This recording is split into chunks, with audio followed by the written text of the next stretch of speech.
a linhagem sagrada, nós testemunhamos a coragem cirúrgica de Tamar.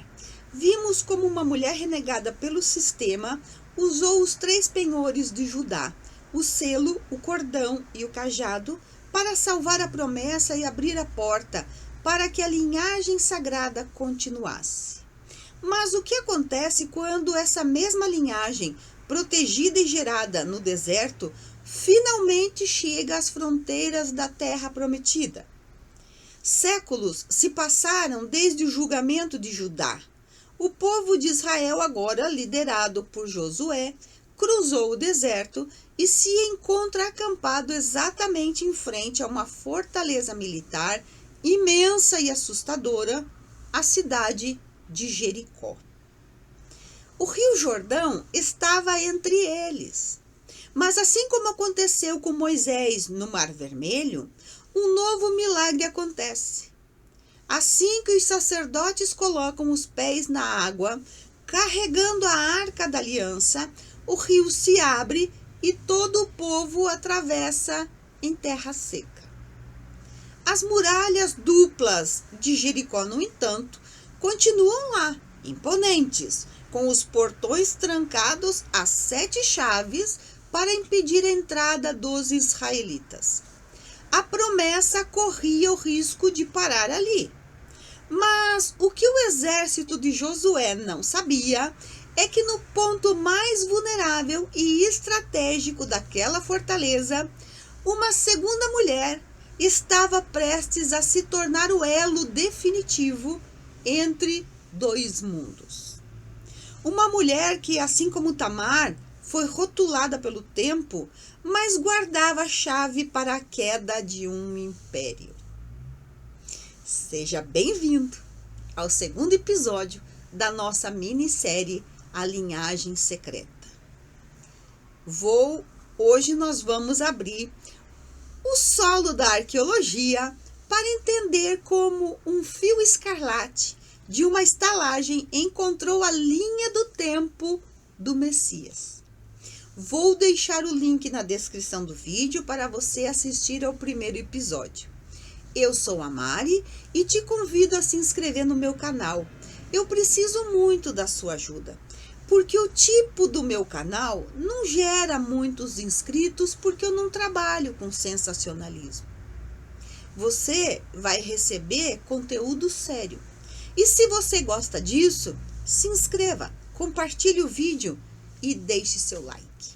Vamos começar?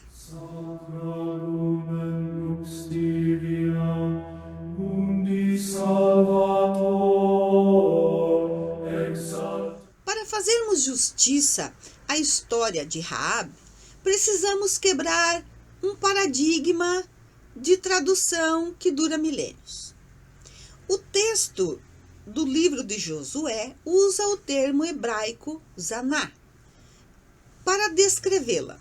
Tradicionalmente, essa palavra foi traduzida como prostituta, indicando a prática sexual remunerada.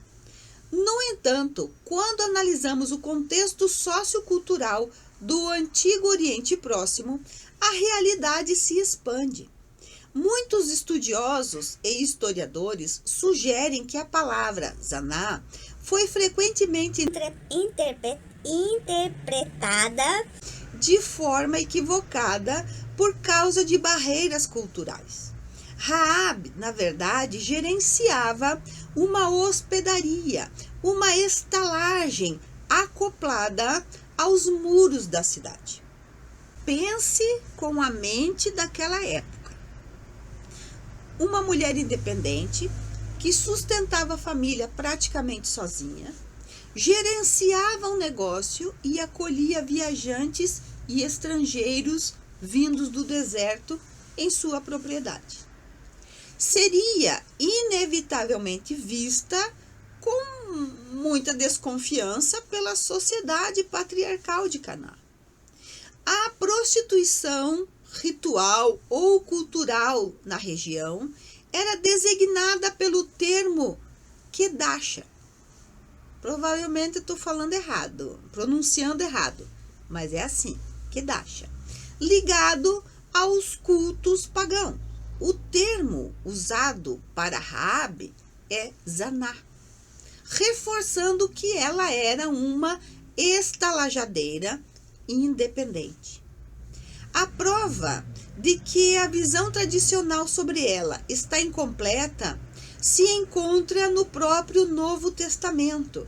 Ela é citada nominalmente e elogiada 3 vezes: no Evangelho de Mateus, no livro de Hebreus e na Epístola de Tiago. Nenhum desses autores bíblicos perderia tempo destacando uma mulher se a intenção fosse apenas focar em uma má vida. Segundo a visão daquela época, é claro. Tiago e Hebreus a elogiam diretamente por suas obras, sua fé, por sua determinação em criar uma nova aliança com Deus, mostrando que suas motivações haviam mudado completamente.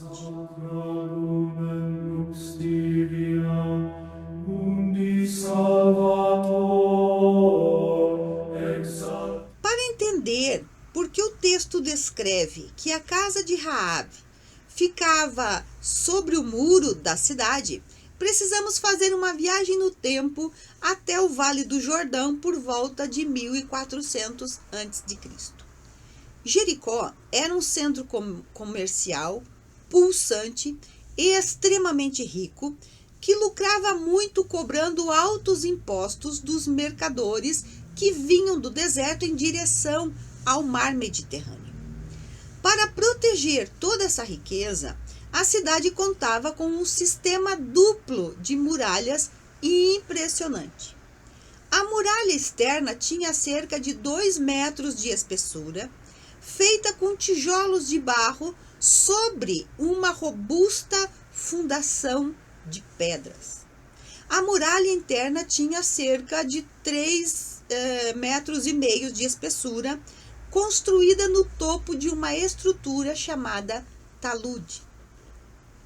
A distância exata entre essas 2 grandes muralhas era de aproximadamente 4,5 metros.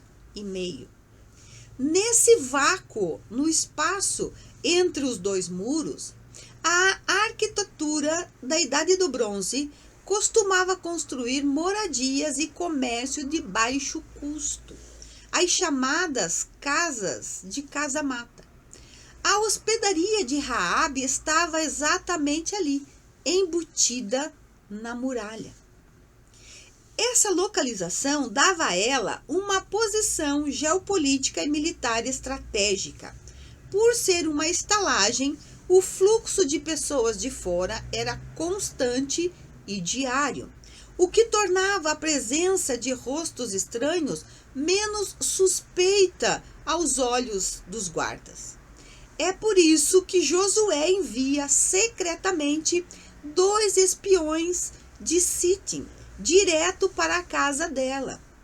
No mundo antigo, as estalajadeiras funcionavam como uma ponte de informações. Elas ouviam todos os boatos, conversas e segredos de generais e mercadores. A casa de Raabe era o centro de inteligência perfeita para obter dados e, claro, oferecia uma rota de fuga imediata por estar colada à parede externa da cidade. Você conhecia essa história? Já tinha pensado sobre isso? É o tipo de coisa que te interessa? Ou não tô nem aí, só tô assistindo aqui? Deixe seu comentário e aproveite para compartilhar esse vídeo. Antes que você esqueça, já deixe o seu like. O ritmo da história acelera quando o sistema de segurança do rei de Jericó falha, mas descobre que homens israelitas haviam entrado na cidade à noite para espiar a terra.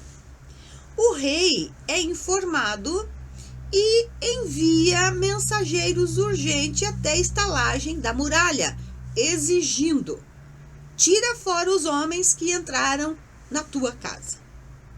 Nesse instante de vida ou morte, Raabe toma uma atitude que narrativa que demonstra pura astúcia, inteligência e sangue frio. Ela pega os 2 espiões e os faz subirem rapidamente para o eirado, o telhado plano da sua casa. Naquela região, o terraço era um espaço comum e cotidiano, usado para secar grãos, produtos agrícolas. Raabe havia organizado ali grandes feixes de talos de linho. Ela esconde os 2 homens embaixo daquelas canas de linhos ordenadas e desce para enfrentar a autoridade do rei. Ela olha para os guardas reais e diz: é verdade que os homens vieram a mim, mas eu não sabia de onde eram. Quando a porta da cidade estava para se fechar já escuro, eles saíram. Não sei para onde foram. Vão atrás deles depressa. Os guardas acreditaram e correram em direção aos vales do Rio Jordão e os portões de Jericó são trancados. Essa cena suscita um debate ético que atravessa a teologia e a filosofia. Seria legítimo mentir para salvar vidas? O que o texto bíblico nos revela em Hebreus 11:31 e Tiago 2:25 é que Raabe é elogiada por sua fé, não por sua mentira, revelando que a sua motivação foi firmar a aliança com Deus, sem falar que ela colocou a sua própria segurança e da família em risco por algo maior.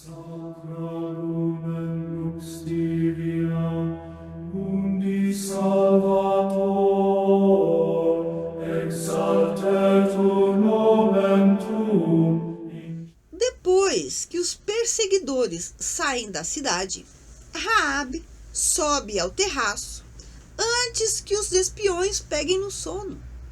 E ali, sob o céu de Jericó, aquela mulher faz a confissão monoteísta mais impressionante e completa feita por qualquer habitante de Canaã em toda a Bíblia.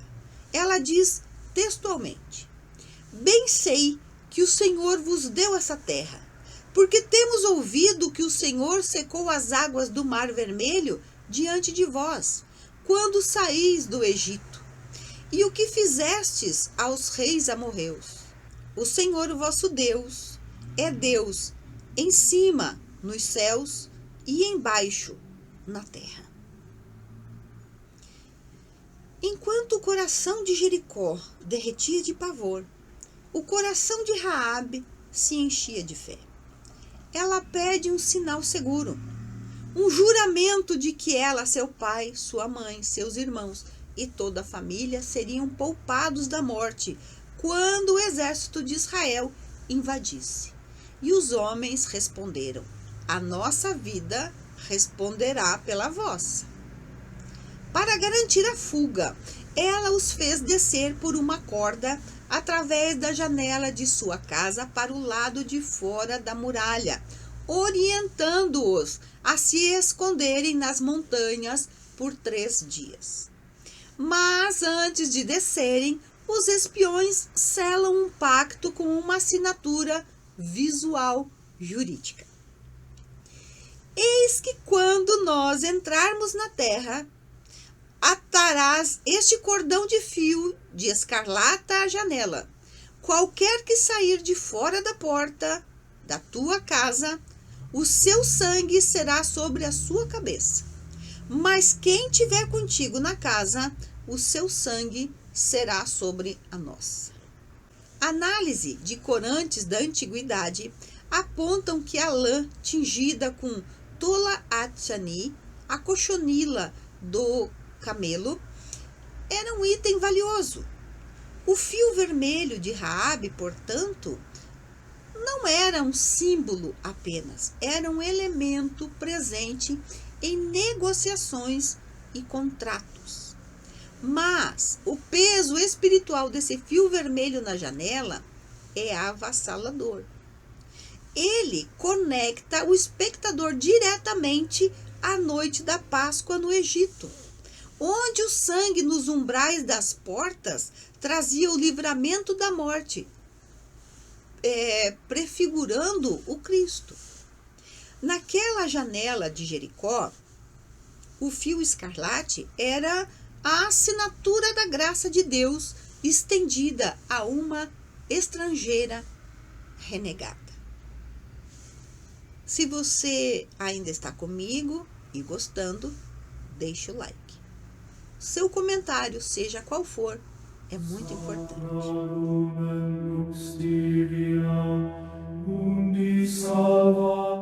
A história bíblica relata que as muralhas de Jericó vieram abaixo e a cidade foi completamente destruída.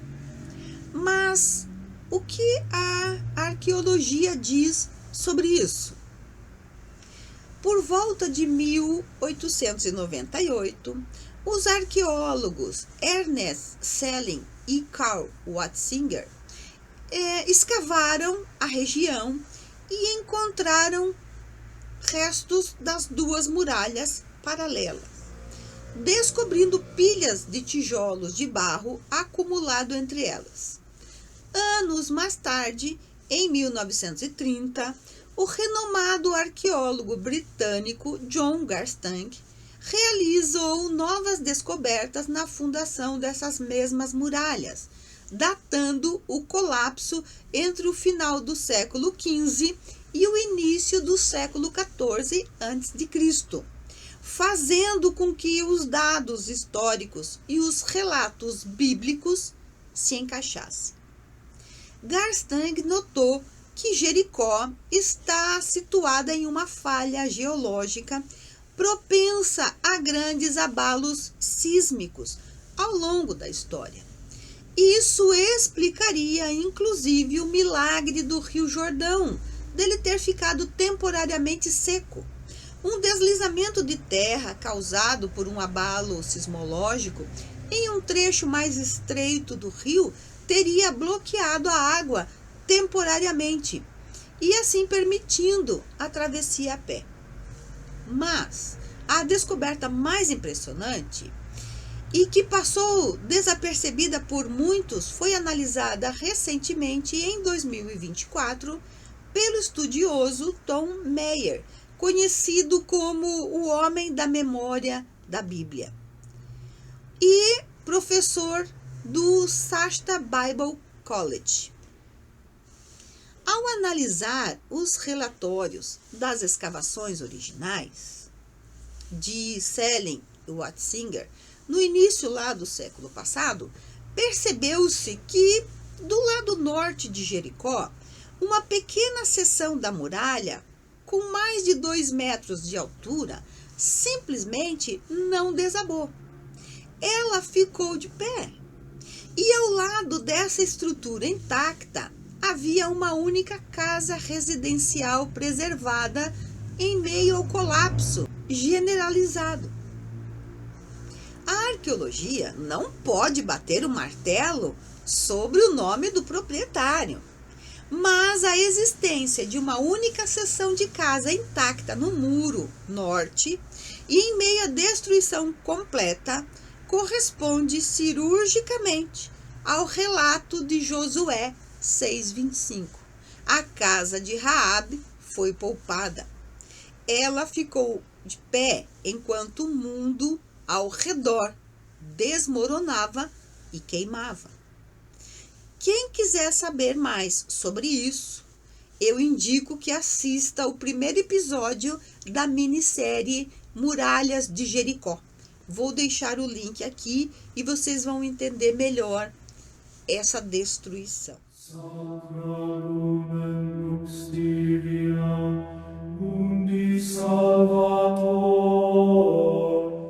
Raabe e toda a sua família foram salvos da destruição.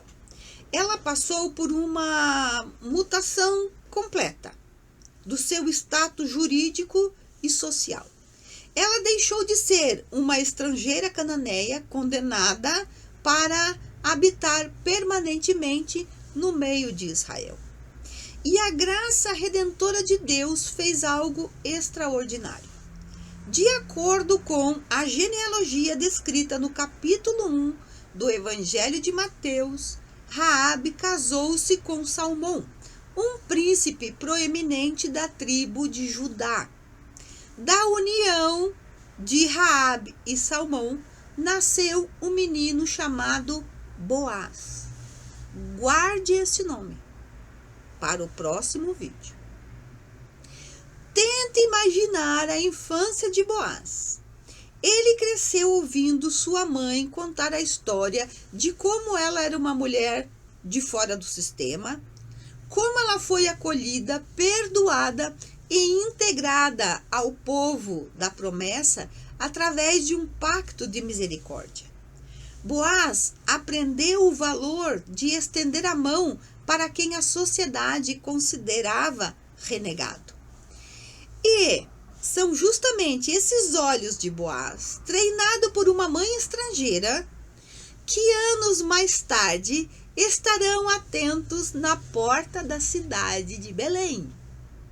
A linhagem sagrada que Tamar salvou no deserto e que Raabe protegeu nas muralhas de Jericó, agora vai depender de uma terceira mulher.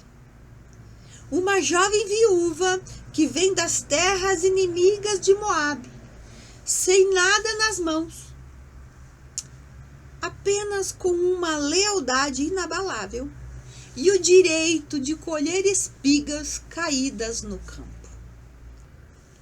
Como o fio escarlate de Raabe se transformou no campo de trigo de Ruth para dar origem ao rei Davi e ao próprio Jesus lá na frente. Nós vamos desvendar juntos no terceiro e último episódio da nossa minissérie. Se o mistério do muro que ficou em pé e da estalajadeira que mudou a história mexeu com a sua mente hoje, deixe seu comentário aqui embaixo. Inscreva-se no canal Palavra Cria, ative as notificações para não perder o desfecho dessa trilogia. Tá fantástica! Compartilhe esse vídeo com quem ama história antiga e profundidade. Eu te espero no próximo e último vídeo, episódio 3, o mistério da sandália. Como Ruth entrou na linhagem de Jesus? Até lá!